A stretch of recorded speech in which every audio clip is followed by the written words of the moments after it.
Jaksa Agung Sanitiar Burhanuddin mengungkap kemungkinan bertambahnya tersangka kasus dugaan korupsi tata kelola minyak mentah dan produk kilang pada PT Pertamina Subholding dan kontraktor kontrak kerja sama, KKKS, tahun 2018-2023, kini telah ada 9 orang tersangka dalam kasus korupsi Pertamina.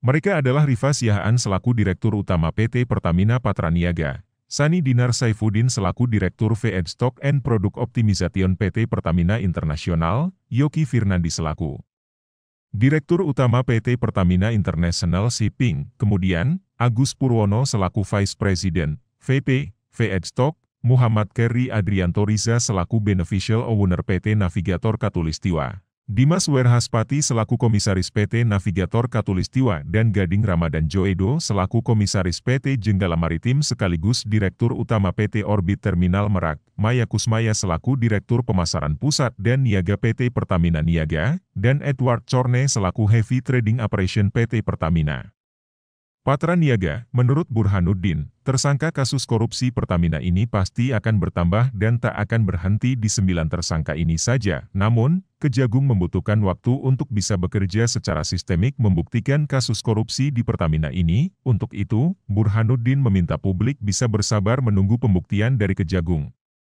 Burhanuddin pun berjanji Kejagung akan bekerja secara profesional dalam kasus ini, terlebih kasus ini adalah kasus korupsi yang menyangkut hajat orang banyak.